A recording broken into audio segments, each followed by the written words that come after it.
Now that the car could move under its own steam and we can get it in and out of the shed quite easily, it was on to putting the stainless steel around all the windows and doors and getting the regulators in, the glass in, seats, console and all that sort of stuff in place, plus the dash, and going from there. To get it to this point, there was a lot of stuff I haven't shown you, and I think I'll make another video up with problems and solutions and post that one later after I sort of finish the main videos.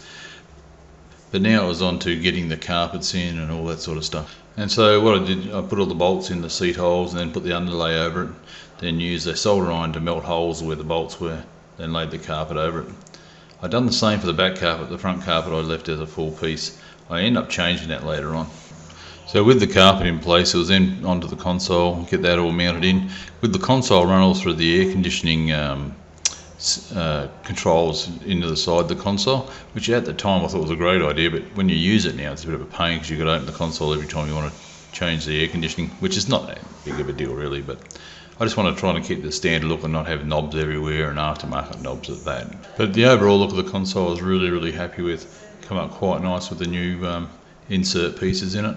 Then it was just a matter of moving on to the dashboard, putting all the vent levers in and hooking up the vents and putting in the switches and going from there. Then it was onto the windows, and this was a bolt that held on a nylon roller for the back window, and trying to undo it because it was so old and rusty it just snapped. So I could have tried to buy a new bolt anywhere in Australia in the middle of COVID and just couldn't find one. So I found one in America and they wanted $6.99 or $6.95 US. I thought, oh, that's not too bad, I'll get it shipped here, that's not a big deal. They wanted $88 freight. So with that I bought a bolt with a shaft the same thickness as the nylon roller, cut it down to the right length and cut the head of it off, tapped the centre of it and popped the thread in, I think it was a quarter thread, and then welded the top of it off and made my own, which took me a little bit of time, but it was still way cheaper than the $95 was going to cost me to buy the bolt from the US plus the freight. And it works a treat, so I was very happy with it. So I was then on to the glass and cleaning all the glass and get ready to install it at a later point.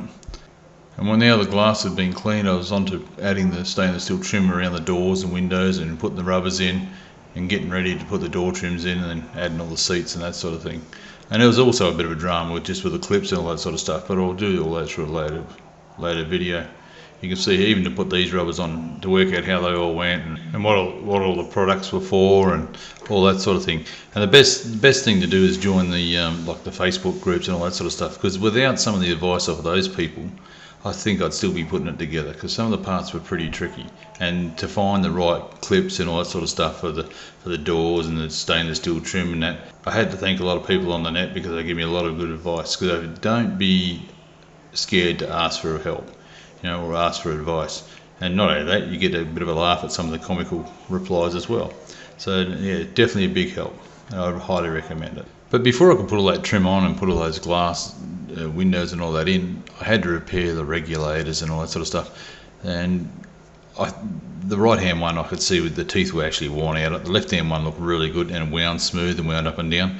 Little hint for you, repair them both, whether the second one looks good or not. It was 50 years old, it lasted about 2 months, and then the teeth were all gone on it. So I ended up having to pull the whole door apart and then repair the passenger side door as well. So, and that happened to me a couple of times. So just repairing both will actually end up saving you money in the long run and time. So there we go, one refurbished right hand door regulator, or driver's side door regulator for a 2-door coupe. A little bit of mucking around, but not too bad. About an hour's worth of stuffing around. So the bonnet cable worked like a treat, but was ugly as hell. And rather than painting it, I just found if you go to say J-Car or something like that and buy some heat shrink, you can buy it in a metre length, cost you a couple of bucks a metre, and you just slide it over the top and heat it down. Works a treat and makes it look perfect.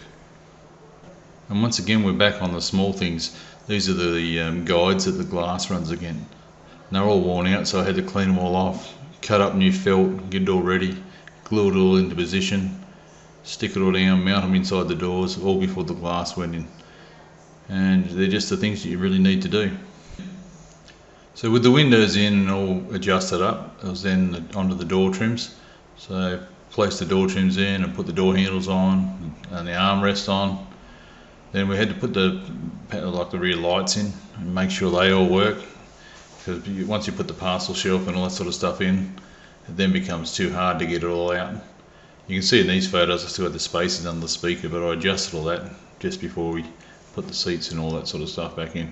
We went through and we checked all the lights out. I put the LEDs in, they stood out nice and bright. The actual dash lights light up blue because of the blue lenses in the dash, which is original. So then we popped the back seats in, and it was all starting to take shape and look real good. So I was very, very happy the way it was all coming together. Before the seats went in, I had to mount all the seat belts as well. Then you're working around the seat belts, and that was a real pain. I was going to put the retractables, but these are original ones, so I would have had to shift the position where they mounted on the roof, and I just thought it's all too much work and too hard. You can see here the speaker wires for the front speakers are still hanging out, and every now and then I'd be calling Brendan. I think Brendan shut it every time his phone rang and saw my number on it. And I really can't thank him enough, because the work that Brendan done, I really wouldn't have been able to do. I just would have been lost. There was so much involved in that work. But it was getting near the end of January, and the seats were in, the steering wheel was in, the lights were working, everything was working. It was starting to really look good. And after 17 years, I really wasn't sure if I was ever going to get to this point.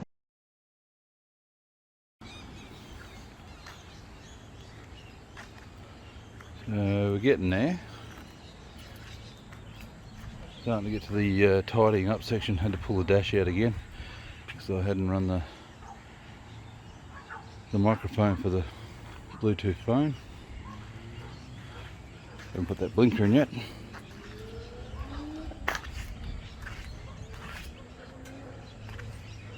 Or the exhaust clamp on. We're getting there slowly.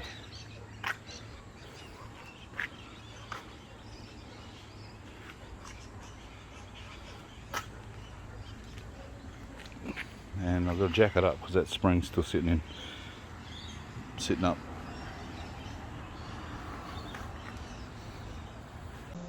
So I was extremely happy with the way the interior came out, especially in the sunlock. Really popped. I was very, very happy with it. So before I got the bonnet back on, we had to put the windscreen wipers in and the squirter bottle. Now, if anyone has ever put a set of windscreen wipers in on a HQ or a HZ or WB, you know what these marks are all about. So I purchased this squirter bottle, polished aluminium one. I sat in the car 15 different ways and it just didn't look right. So unfortunately it had to go. So I bought one of those bags that they fill up with water, and I bolted it to the back of the right hand driver's side guard and put these little tiny squirters in and hid them underneath so you couldn't see them. And geez, they work a treat. They really squirt well. This is obviously not them. This is me squirting water on the wipers just to make sure it worked. And all of a sudden it was raining. Doing a bit of work in the shed. I can hardly hear myself bloody think. Man, it's pouring down.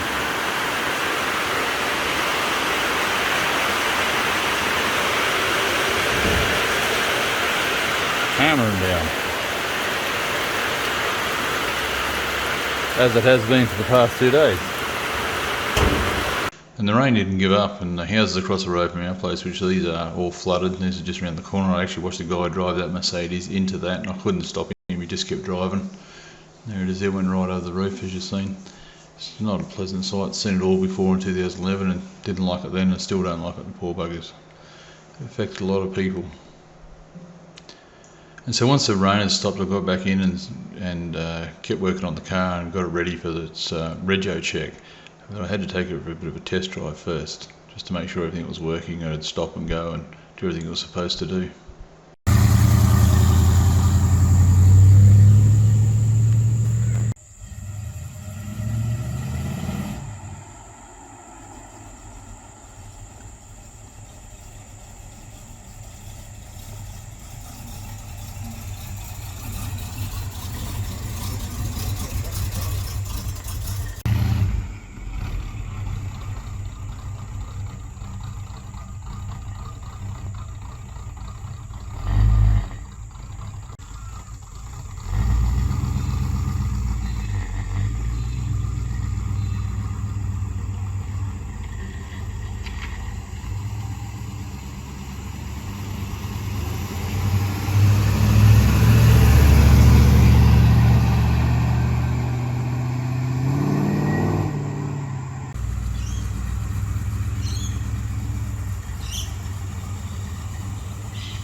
So I reseated the front spring, which wasn't seated properly, and that fixed the problem up.